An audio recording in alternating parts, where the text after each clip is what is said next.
নমস্কাৰ, আজি মই লাটুমনি গাঁৱত আছোঁ, টিংখাঙৰ লাটুমনি গাঁও। আৰু এই কাষত দেখাইছোঁ আপোনাৰ এইটো তিনিআলি বাগান কিনাৰৰ এইটো এটা প্ৰাকৃতিক দৃশ্য।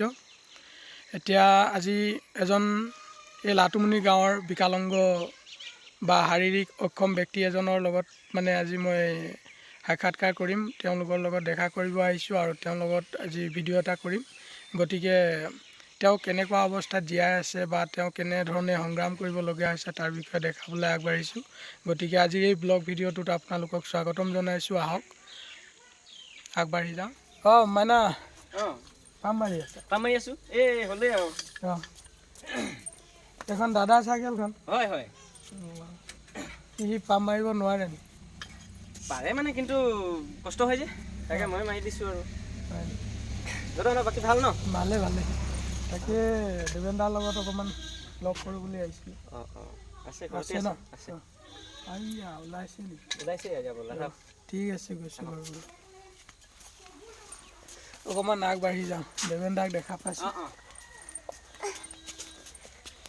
দেৱেন দা ওলাইছে? তেওঁ নিজৰ দৈনন্দিন কাম কাজত ৰেগুলাৰ টাইমলি ওলাই যায় আৰু আজিও ওলাই আছে। আৰু মই এতিয়া ওলাই থকা সময়তে আহি পাইছোঁহি। গতিকে তেওঁৰ লগত অলপ কথা পাতিম আৰু কেনেধৰণৰ তেওঁৰ এই জীৱন সংগ্ৰাম চলি আছে তাক আজি আপোনালোকক দেখাবলৈ চেষ্টা কৰিম।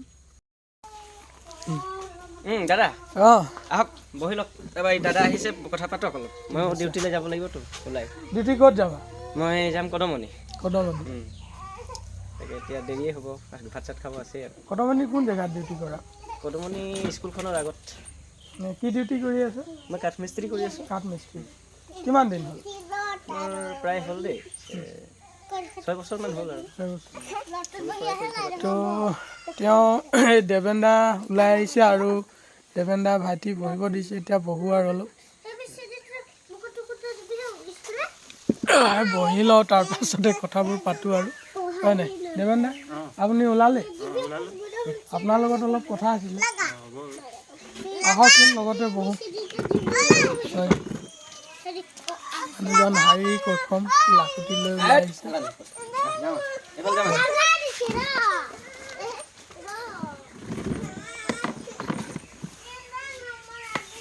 মানে উঠা বহা কৰিবলৈ অসুবিধা হয়। হয়, আপোনাক মই টিংখাঙতে বেছি দেখি পাওঁ। টিংখাঙৰ বেলেগ বেলেগ জেগাবিলাকত দেখি পাওঁ, মানে তিনিআলিবিলাকত প্ৰায় দেখোঁ। তাত আপোনাৰ বিশেষকৈতো মই আপোনাক জোতা চেণ্ডেল চিলাই কৰা দেখি পাওঁ। তো আপোনাৰ মেইন মানে বৃত্তিটো সেইটোৱে নেকি? মানে চিলাই কাম? তো এই কামটোত কেনেকুৱা কি উপাৰ্জন হয় আপোনাৰ ডেইলি? হয়, মাজে মাজে হয় আৰু। তথাপি এদিনত কিমানমান টকা আহে আপোনাৰ? আহে 150, 200, কেতিয়াবা 300 এনেকুৱা ওলাওঁ আৰু। হয়, তো এতিয়া আপোনাৰ সেই পইচাটোত ঘৰ চলাতো অসুবিধা হয় নিশ্চয়? হয় আৰু অলপ চলপ, মানে ঘৰ চলিবলগীয়া হয়। আগফালে অলপ বস্তু পানী অলপ আনিবলগীয়া হয়, তেতিয়াহে আৰু। তো মানে কষ্টৰ মাজত চলি আছে আৰু। এতিয়া আপুনি খোজ কঢ়া মেলাততো অসুবিধা হয়? অসুবিধা হয়। এতিয়া আপোনাৰ মই চাইকেলখন চাইছোঁ, আপোনাৰ চাইকেলখন মানে ভাইটিয়ে পাম মাৰি থকা, মই আহোঁতে ভাইটিয়ে পাম মাৰি আছিলে। এতিয়া আপুনি চাইকেলত পাম মাৰিবলৈ অসুবিধা হয় নেকি আপোনাৰ? অসুবিধা হয়। হয় ন? তো ভাইটিহঁতে পাম চাম মাৰি আজৰি কৰি দিয়ে? ভাইটিহঁতে পাম চাম মাৰি আজৰি কৰি দিয়ে আৰু। তাৰপিছত আপুনি খানা চানা খাই বৈ আৰু দিনটোৰ কাৰণে ওলাই যাওঁ আৰু দিনটোত কেতিয়াবা 6টা 7টা সেনেকৈ মানে ঘৰ সোমাওঁ আৰু। হয়, এয়া দেৱেন দা তাৰ কামত ওলাই আহিছে। তেওঁ কেনেধৰণে খোজ কাটল কৰে তাক অকণমান দেখাইছোঁ।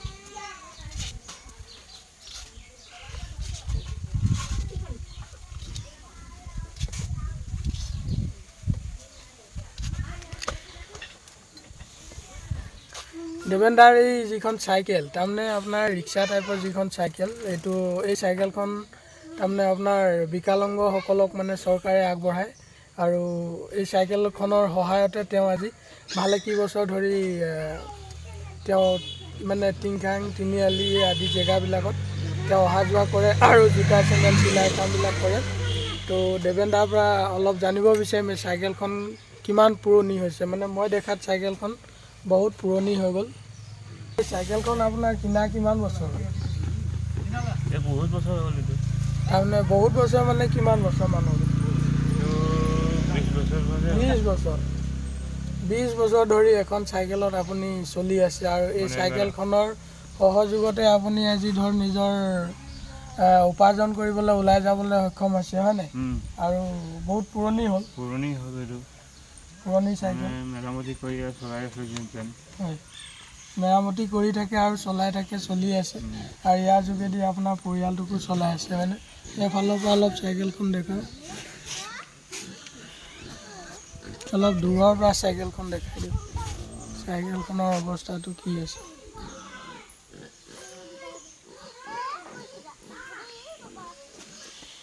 এতিয়া ক'ব বিচাৰোঁ আপুনি আজিৰ তাৰিখত আমাৰ টিংখাঙৰ বিধায়ক সন্মানীয় বিমল বৰা ডাঙৰীয়াৰ পৰা আপুনি এনেকুৱা ধৰণৰ বিকলাংগই ব্যৱহাৰ কৰা চাইকেল এখন পাবলৈ বিচাৰে নেকি, আশা কৰে নেকি? পোৱা হ'লে ভালেই আছিলে মানে।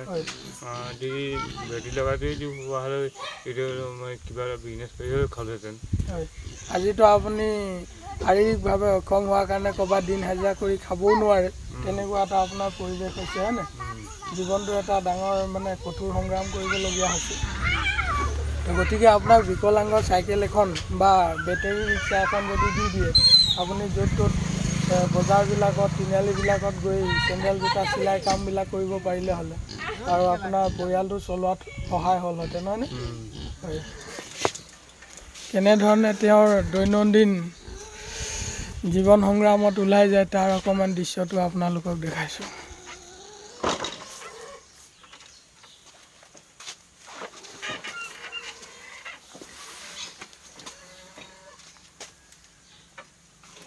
চাওক, মানুহজন লাখুটি লৈ চলা মানুহজন, তেওঁৰ চাইকেলখন ঠেলি মেলি ওলাই লৈ যায় আৰু।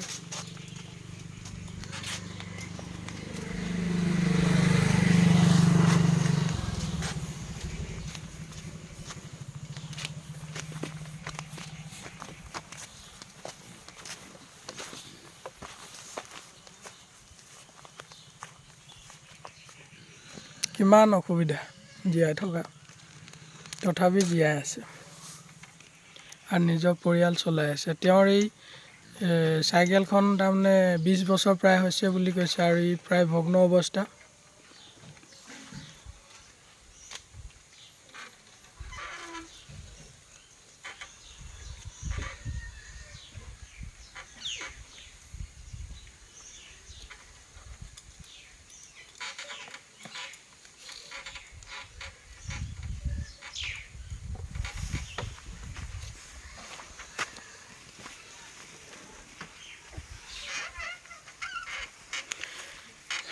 গৈ থাকক তেতিয়াহ'লে দেই।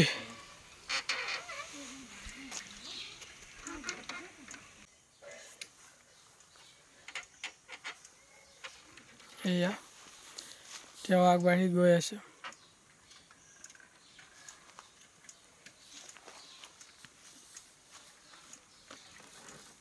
টিংখাঙলৈ গৈ আছে আৰু।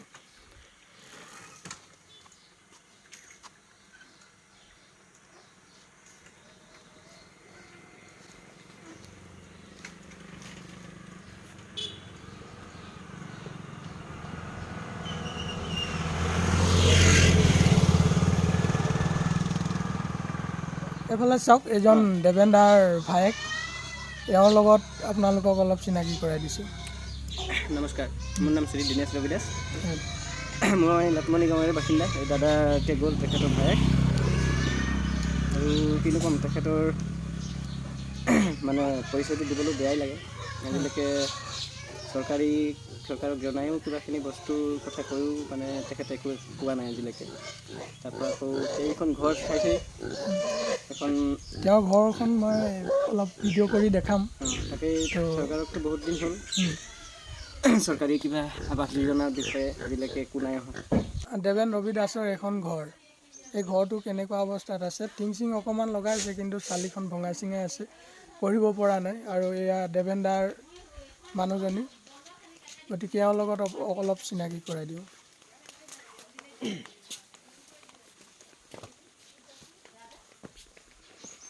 এয়া ছালখন ভঙা চিঙা কৰিব পৰা নাই, অকণমান টিং চিং লগাই আছে আৰু। তো আপুনি দেৱেন্দাৰ বৌ হয় ন? মইতো বৰ বিশেষ অহা নহয় এফালে, সেইকাৰণে ধৰ চিনাকিটোও নাই হয়নে? মোকতো আজি পহিলা লগ পাইছে। হেৰি দেৱেন্দা ওলাই গ'ল, অলপ আগত লগ পালোঁ। তো এতিয়া কথা হ'ল কেনেধৰণে চলি আছে আপোনাৰ খবৰটো কেনেকুৱা চলি আছে আৰু ন? আপুনিও কিবা কাম চাম কৰে নেকি গাঁৱত? কাম তেনেকৈ নকৰোঁ, ঘৰতে থাকে ন? এতিয়া আপোনাৰ মা ঘৰ ভেকুলাজান কোন জেগা হয়? ভেকুলাজান কঁঠালগুৰি। আপোনাৰ চকু এটা প্ৰব্লেম আছে নেকি? দুইটাই জন্মৰ পৰাই ভালকৈ দেখি পায় নাই? দিনত দেখোঁ, এনেকৈ ৰাতি দিগদাৰ হয়। এওঁৰো চকুকেইটা প্ৰব্লেম আছে। তাৰমানে দেৱেন্দাৰ ভৰিকেইটা প্ৰব্লেম আছে। তেওঁ মোতকৈ বয়সত ডাঙৰ, গতিকে দেৱেন্দা বুলি কৈছোঁ। আৰু এই দেৱেন্দাৰ বৌ এতিয়া চকু দুইটাই অলপ প্ৰব্লেম আছে চব। মানে দিনত দেখি পাই, ৰাতি অসুবিধা হয় ন? এয়া দেৱেন্দাৰ বেংক পাছবুকখন আপোনালোকক মোৰ ভিডিঅ'টো দেখাই আছোঁ, চাওক।